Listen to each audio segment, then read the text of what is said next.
When Quantum Dream came out with its game Heavy Rain, it talked about when they were working on developing the game. They wanted a game that made you feel like you had to make choice, that your choice truly did have consequences for your actions that you did. Unfortunately for Heavy Rain and its sequel game Beyond Two Souls, it really didn't live up to that expectation. You really could tell when you were making choices of which choices really of what action was going to happen after you made those specific choices, and they were very cut and dry and not complicated like choices we have to make as people every single day.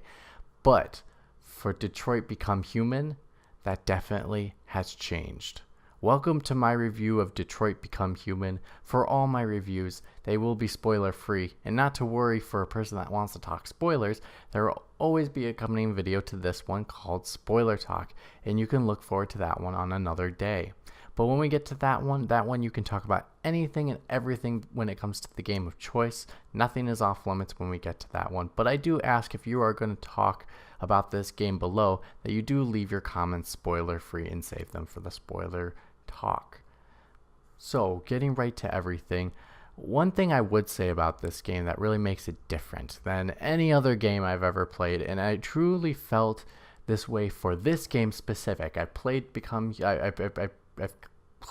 Two Souls, I've played Heavy Rain, but truly in this one, I felt like it was a modern age choose your own adventure game. Like, if you don't know what Choose Your Own Adventure is it's a book, and you take the book and you read the first page, and it gives you a scenario you're in, and then it gives you two choices. And once you pick those two choices, you go to that page that's selected. That's a C page, this one. You go to that page, you read what happens, you read the next scenario. It says, make these two choices, go to this next page, where you are truly going on an adventure, and eventually something will happen to you. Either you die, or you live, or you kill a creature, or you save a princess. It can really range in a choose your own adventure, and I felt truly throughout this entire experience, I was so surprised that it really felt like a choose your own adventure book. But in a digital version in the modern age, that every single decision that I had made truly made an impact on the story that is before you. And this can range from having differences in how they react to you in scenes to creating completely different scenarios. And that's where the Choose Your Own Adventure book comes in. It can set you in it's a wider range of areas, where in this game it takes you in completely different areas because of the scenarios that you had done and the choices you had made throughout the game. It was just truly amazing to watch and see, and how you can kind of see the choices that you make and what happens with you with those choices and how it impacts you. Is that you get this at the end of each scene, you get this web, and it kind of fills itself in as you made those choices, saying this, because you made this choice, this is what happened. Because you made this choice, this is what happened. Because you found this thing, this is what opened up options for you to be able to select. So it truly shows of how big this game is, and that truly you need to play this game in multiple playthroughs to be able to really experience everything the game has to offer. And when I mean multiple playthroughs, you need to play this game 4 or 5 times to even get close to getting all the options that are available to you. To kind of put it into perspective, which is my only kind of downturn of it, I took one scene, and it wasn't a very big scene, and it took me literally about an hour just to go through every single scenario possible, all the dialogue options, everything like that. That was the only way I could be able to do and unlock everything in that scene. And that was one of its shorter scenes, its smaller scenes. So the fact that there are literally probably more than 15 scenes per playthrough, that it's an hour or more to accomplish everything in it, it really testaments to your time. And if you have the commitment to do it, it probably is very rewarding to do it. I have not seen all the possible outcomes yet. I've seen most of them. I think I'm missing one, and I'm going to go check that one out before we do the spoiler talk. But they are just amazing to see of how it was just so blown up. And I think the one thing that makes the choices so great is that they're not black and white. They're not cut and dry. They're very gray. And that's what we do as humans. We make choices that aren't always so black and white. Every choice we make has some sort of gray area in it. And that's what made this work so well, and what made me feel like the choices really didn't matter, was because every choice felt like it had a little gray in it. And having a little gray in it made me question choices. And we'll get more to that a little bit later, but I did have to throw that in there. The story itself is centralized around 3 characters, similar to Heavy Rain, which so in the first game they made, Heavy Rain had 3 different characters. Then they did Beyond Two Souls, which centered around 1 character, and I believe there was just a lot of uproar of bringing back multiple characters. And in this, it works really well. It kind of shows a lot of perspective for all 3 characters. They have their own goals. They have their own objectives. One is fleeing. Her name is Kara. She's fleeing to be free with a little girl as an android. Connor, the other character, is trying to stop androids from breaking protocols by disobeying orders specifically and killing humans. And these androids are called deviants. When they gone deviant, that means that they have not been obeying by their programming and breaking rules that they should be following. And finally, you have Marcus, who is out to recognize androids as a species and to have freedoms that everyone else has. And if you want to like compare what he's trying to do, it's basically giving rights to a minority group. So back when black people were trying to get freedoms of their own, you can really compare the two in regards to how they attack, how they show the story specifically, and that they're trying to recognize themselves as a people, and that they should have the same rights as everybody else. And I want to say that Marcus is the least interesting character, and it's not because of what he's really doing. It's that his story is so stereotypical. It's because we've seen it before, and that it doesn't break any new ground in regards to how they approach it. It's basically tackling it the same exact way that African Americans and black people tackled it when they were going for their rights. And so it doesn't change much, and doesn't make you see it from a different viewpoint or see anything more interesting that was there before.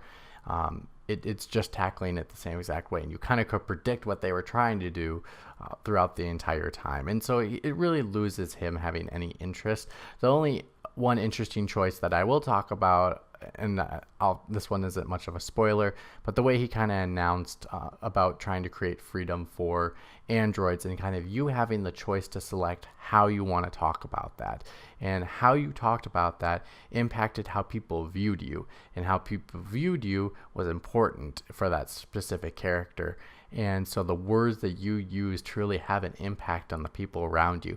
That's where I talk about gray, because there were moments where when you were having that conversation, where you were talking about it, and you were trying to think, okay, which one is going to go off good, bad, but all of them could go off good and bad. It was an example was one of them asked if you want to do reproductive rights and say that we want to have reproductive rights for androids. The other one was we want our own land.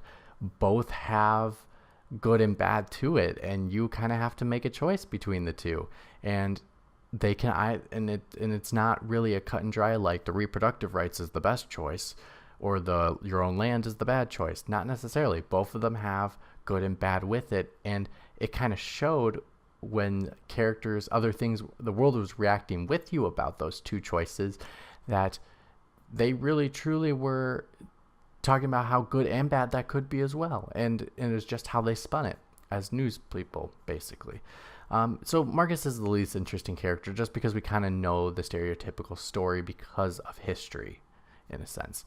And the character I really liked, though, was Connor. I liked Connor a lot. His story truly was interesting to deal with because he had so many situations where that made me feel so nervous for him as a character. And I would say the same thing with Kara, that situations made me feel like I didn't want something bad to happen to them. Marcus was so generic, it just didn't work for me. But unlike any other Quantum Dream game, I truly felt for the characters. And when I was making decisions, I was truly feeling like I was making decisions for that character. And it was very scary sometimes because of the scenarios I was put in. I didn't want the character to die, or I didn't want the character to get into harm's way. And my choices, because they weren't cut and dry choices, some of my choices led to not good choices, which was really interesting because I was like, I never thought I would run into this option if I went this route, or I never thought, and sometimes the choices I made maybe was a little cut and dry, but that was just because of the option that was given before me, which one was the better option. And most of the time when you do the better option, it works out pretty well for you, but not always, not always. Then one of my characters did die. I will say that any character can die in the story, and I really felt bad, and I was so scared. They talk about in the very beginning of this game saying, so one character dies, keep going. You need go finish the story.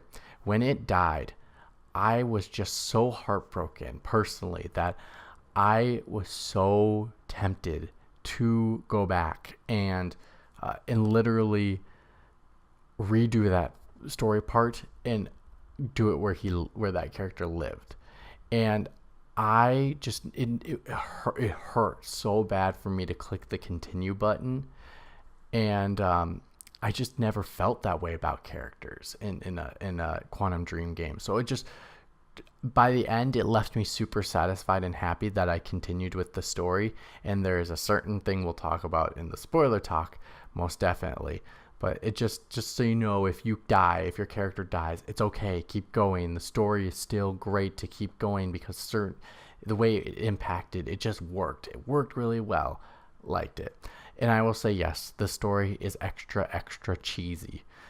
Sometimes situations you're put in, and sometimes the dialogue is just so, I don't want to say bad, but it's just cheesy. It's real cheesy. Like an example, like I was telling Marcus's story, I could tell what he was doing a mile away. I could tell what was happening around him a mile away. It just was obvious. It wasn't surprising or anything I didn't expect. But I will say, once you get 3/4 of the way into the story, there is one moment where epic chaos appears for all three characters, and you just never expected that was going to happen for them or was going to lead up to that moment. And it just picks up the pace so well once you get 3/4 into the game, and there's just moment after moment where a lot of things can happen for you and your characters.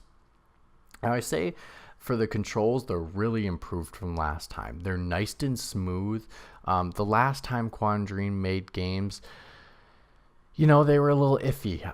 They've kind of developed their own way of making good controls, and now I think they have found the best controls that they can for their games. You use the left stick to move around, and then use the right stick to look around, but you also use the right stick to interact with objects around you. Now, that's the only hard part, and that's where it gets a little tricky, where if you are going next to something and you're either turning the camera, it might accidentally interact with the thing next to you. It shows really nicely around if you can interact with the object. And sometimes, and you'd use the right stick to kind of do the motion that the character would do, so it kind of has that interactivity moment. And most of the time, it really does work. It takes a little bit of time to get used to looking around with the camera and then going next to the object and using that same stick with the camera to be able to interact with that object. But it does work out in the end. And it just makes me feel like I'm controlling real androids sometimes because of each character is an android. So they are a little clunky slightly to start anyways. So, and this game is absolutely gorgeous. Like we've had so many good looking games the last couple of months. Like literally, God of War is an amazing looking game, but this one is probably one of the most realistic games I've ever seen. And I understand that God of War has other mechanics that it uses its processor for and everything like that, so it can't focus on all visual fidelity only, but just the realistic look that these characters have is just amazing, from being wet from water dropping on them to their eyes, and the reflection in their eyes is just so powerful. I was just so impressed to see the visuals in this game. I'm blown away. And the motions, the lighting, like I said, the reflections, the textures, the voice acting was really well done. Again, their script is cheesy, I 100%, but they really sell the cheese pretty well. So, but the voice acting is really well done by a lot of the cast and crew. And it really just helps contribute to an amazing game, and that their acting really sells me on not and making sure that that character's safe, and that those choices that I made that happened to that character really affect me in the end overall. And that's because I care, and because they do a so good job of making me care. Basically this game is great overall. It's their best game that they've made so far, and I hope with better writing in the future, which I think that has been one of their critiques over the last couple of years, since their last couple games, actually, more like it. David Cage kind of needs to improve the writing field a little bit. Go take a little more writing classes, just a little bit. Like you got a good overall, you got a good team around you. Just work on that script writing just a little bit. Because I really hope that with better writing, they really can break through and become what they truly want to be, which I imagine them to be a choose your own adventure digital version of a choose your own adventure book. And I really think that would work well. It's a unique type of game. There's just not enough of them out there. I don't see these type of games out there for other platforms, and literally Sony has a market right here, in that they really should exploit it the best of their ability. They've done it the last couple of games as well, and I think this truly shows a culmination of everything they've worked for, and that just needs to take this formula, improve it more, and create more stories that we want to go through and do our own adventure with. So that was my review of Detroit Become Human. What did you think about the game if you played it? Let me know in the comments below. And if you like this content, check out the rest of the content I have on Freeze Frame Rate. Go ahead and give it a like, share it with your friends. And if you want to keep up with everything I release each and every week here on the channel, go ahead and hit that subscribe button. Thank you so much for watching, and look forward to my spoiler talk for Detroit Become Human, which will be out it'll be out soon, basically. Thank you so much for watching. My name is Mitch, and I'm signing off saying see you soon.